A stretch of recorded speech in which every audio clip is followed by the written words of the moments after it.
with you. And with your spirit. A reading from the Holy Gospel according to John.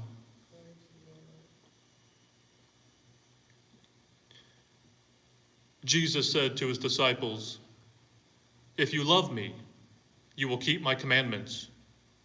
And I will ask the Father, and he will give you another advocate to be with you always, the Spirit of truth, whom the world cannot accept, because it neither sees nor knows him. But you know him, because he remains with you and will be in you. I will not leave you orphans. I will come to you. In a little while the world will no longer see me, but you will see me, because I live in you and will live. On that day, you will realize that I am in the Father, and you are in me, and I in you. Whoever has my commandments and observes them is the one who loves me.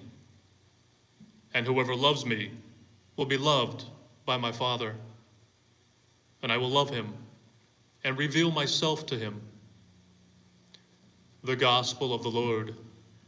Praise to you, Lord Jesus Christ.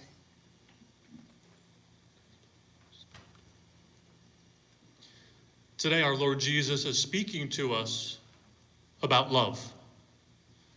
And love is it's that essential, not only emotion, but that essential element that every one of us needs to have in our lives. Love has to be as important and integral to our lives as the air that we breathe to keep us alive. And the thing about love is, it can never be looked at as static. Love is action.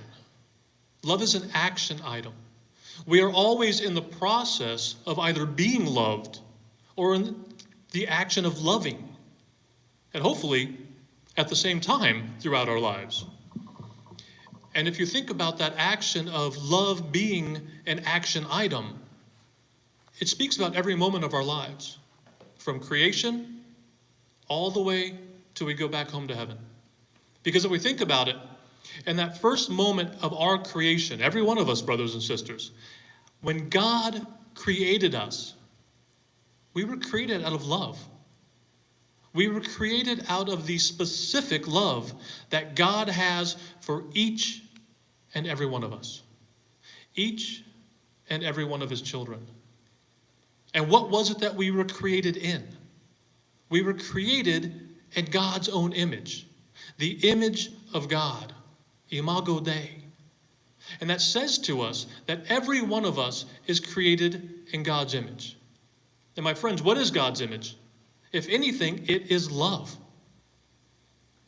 The fact that he loved us into creation shows us that that is the image of God that we are created in.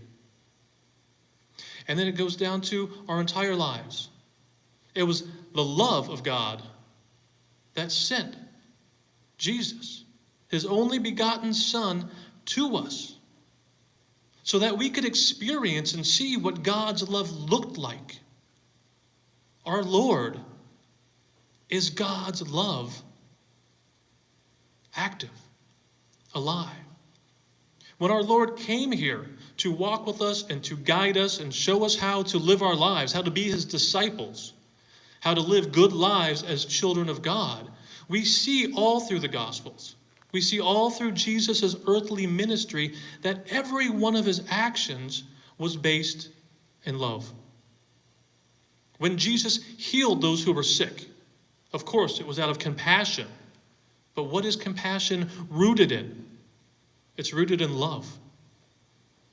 When Jesus fed those that were hungry, again, he fulfilled the need that they had. But again, every need that we fulfill is rooted in the love that we have for one another. Jesus talks about the commandments that he gave to us. And those two great commandments are all about love. Our Lord told us that we must love God with everything that we are, with our heart, our mind, our soul, our whole being, our strength, everything. Love God with everything that we are. But love one another. Love our neighbors as ourselves.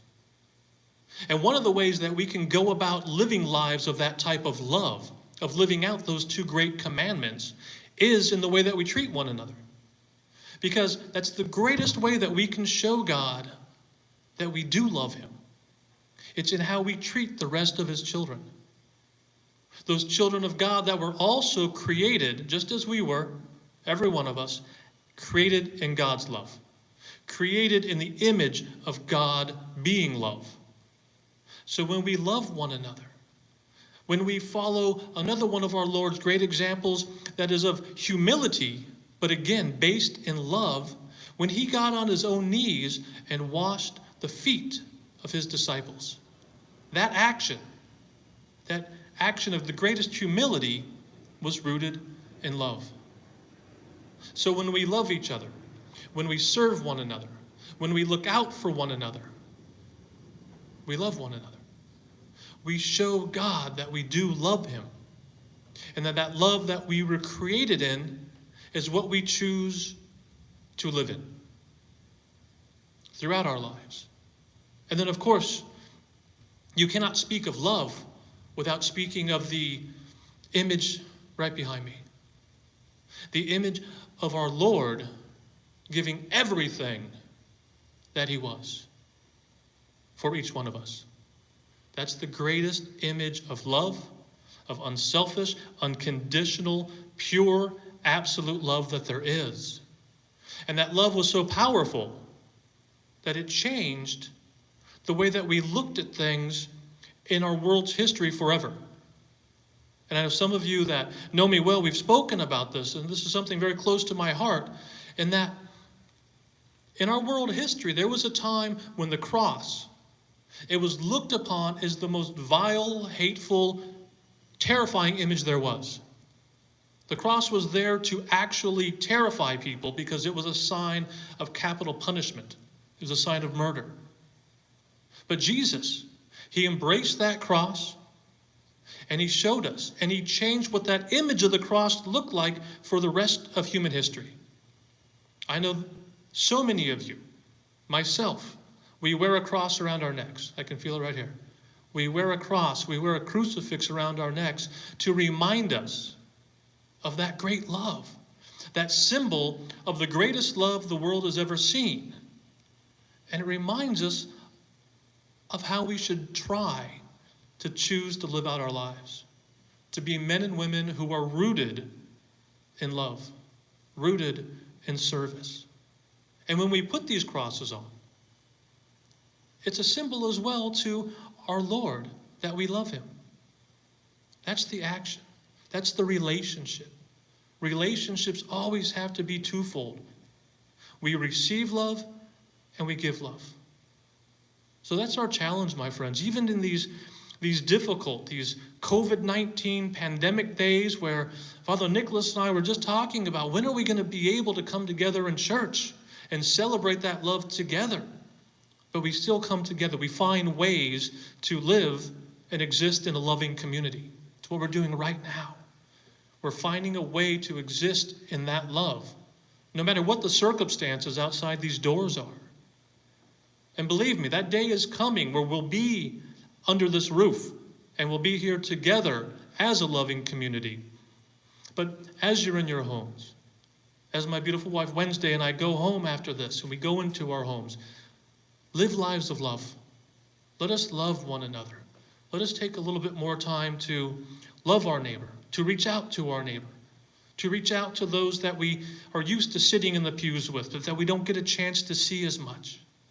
Let us simply be men and women, children of God, disciples of Christ, that choose to exist in love.